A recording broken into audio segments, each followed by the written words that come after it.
Well, the story of our season has been a locker room that is incredibly tight, a team that has displayed toughness and grit and doesn't really care who gets credit for it. And I'll be very honest, when the all-conference selections came out, I was very disappointed that we only had one player named. And I told the kids, and I thought it would be throwing gasoline on fire, and they went, we don't care. All we want to do is win the Atlantic 10 title. And that's the kind of group of kids that I have, and I think that was displayed tonight with what Josie Ann Johnson did. Josie Ann Johnson led the conference in block shots, and tonight had a double-double and finished with 3 blocks also, and altered a lot of other shots. And Dev Workman has had games where she shot it poorly and finished with 9 assists. She's a kid that was our leading rebounder and either second or third leading scorer, and I thought she was the 6th man of the year. She's our 6th man of the year, without question. And, Belma Nurkic doesn't get enough credit for what she does. It's just not scoring the basketball or shooting the free throws at a 95% clip. It's really just understanding how to play defensively and understanding her role and being a really good teammate. And so I've been at Duquesne 8 years as an assistant and as a head coach, and this is without a doubt, and we've had some great teams with really good people, but this team is the most enjoyable team I've ever been around because none of them care about who gets the credit. All right, questions? Rob? Coach, speaking about gasoline on a fire, do you think maybe some of the reason that your team is overlooked in the whole scope of things is kind of people get caught up in the Dayton GW battle, and they had the home and home and they finished 1-2, and then there's Duquesne there in third? Yeah. GW and Dayton are both very, very good basketball teams. They're outstanding. They have great individual talent. They're very well coached. Jonathan has done a great job to resurrect the GW program. And then, Coach Jaber is really a guy that I look at their program, and I in a lot of ways, I try to emulate it. And so, you do have those two, but Duquesne University has won 20 or more games for 7 consecutive years. There's 19 teams in America that have done that. That's it. And right now, I think we're 46th, 47th in the RPI, and we're right there on that bubble, and we're probably on the outside of that bubble. But we've had a heck of a year after graduating 3 kids that turned professionally and averaged about 38 points a game in what we graduated. And I don't think a lot of people gave us a chance. I mean, we were picked 7th in the league, and that was probably accurate. That's what we were probably what we were at that time. But these kids have shown what really coming together can do, and the success that you can have. And following up on your discussion of the team not caring who gets the credit or what happens, I suspect that the breakout moments that Olivia had there late to pretty much seal the game in that small stretch with a couple of minutes to go has probably been emulated by several other players in other games at other points this season. Is that correct? Literally everyone that played tonight, all 8 kids have done that. In our last Rhode Island game, Milia Gronish had 20 and shot the ball exceptionally well. And tonight she only played 6 minutes. They were all over her, and she couldn't really get any clean looks.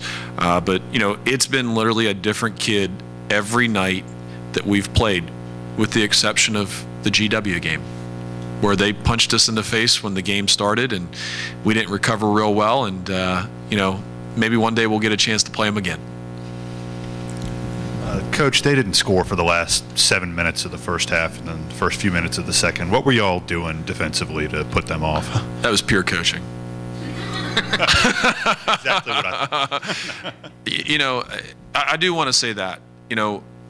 My assistant coaches do such an exceptional job because they're better coaches than me. They're really, really good at what they do. Matt Schmidt runs our offense, and Rachel Wadowski runs our defense, and Eddie Benton helps me with substitution patterns and does a lot of our individual development. And we wouldn't be in this situation if it wasn't for them.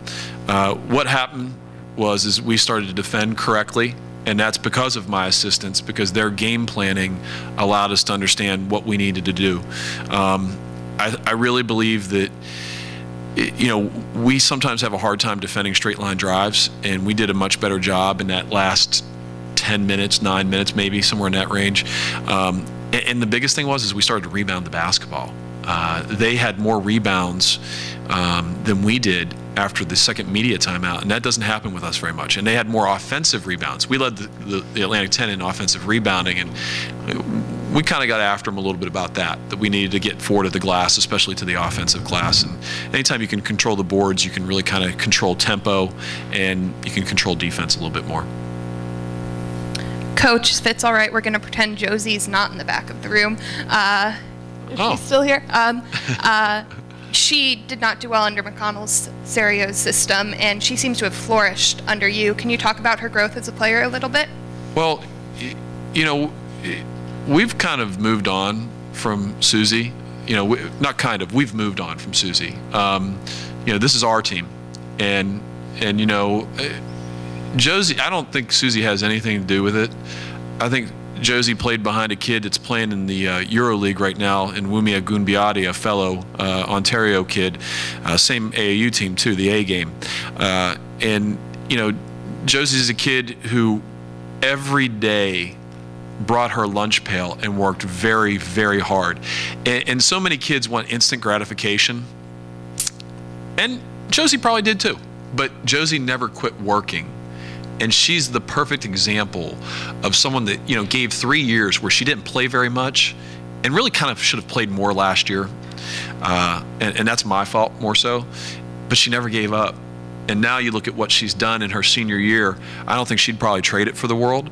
And when we finally get done here at the end of March, that kid's going to sign a professional contract. She's going to be a professional player. And it's all because she never gave up and she never lost track of what her dream was.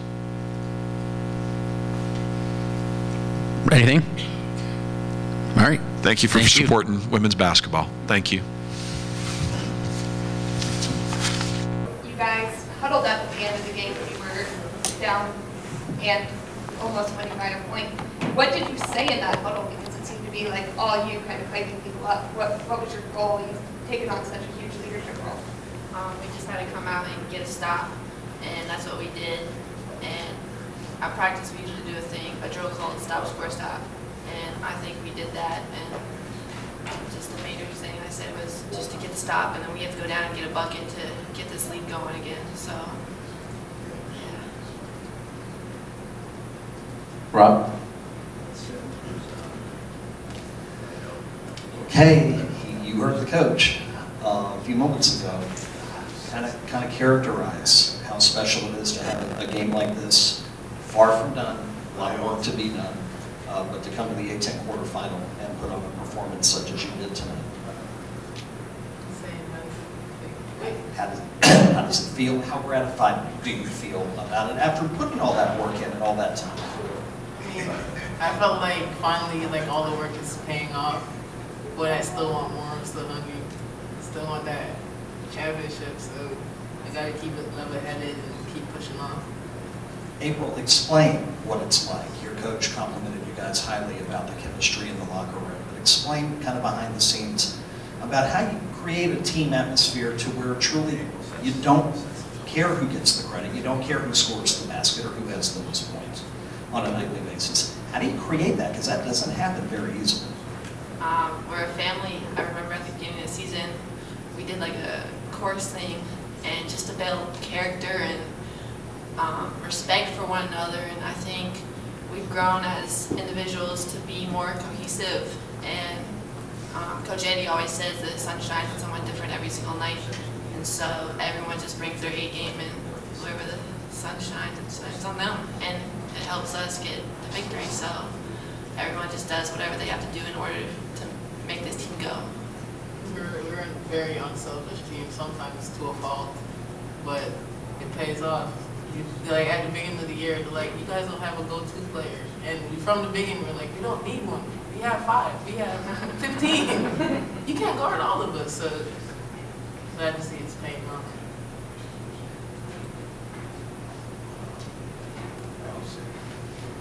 Jose, can you just talk about what was different in the second half? Just the way you were on the offensive end in particular. In the first half, they're kind of doubling me or like focusing on me a lot on the block. So I kind of let the guards do their thing, like play defense and rebound as much as I can. Second half, they're sagging off of me. I know I can hit the jumper, so they were falling today. So I started shooting that, and that's where my offense came from, and crashing the boards. You guys talked about this team atmosphere, and all 8 players who checked into the game scored today. What's your game plan against Dayton, kind of playing with the same depth, and what are you expecting against them tomorrow? Playing 40 minutes, and then, like I said earlier, everyone bringing their 8 game. Dayton's a really good team, and you know they're going to be very tough tomorrow, but I think we're capable of anything as long as we set our minds to do it. Anybody else? All right, thanks.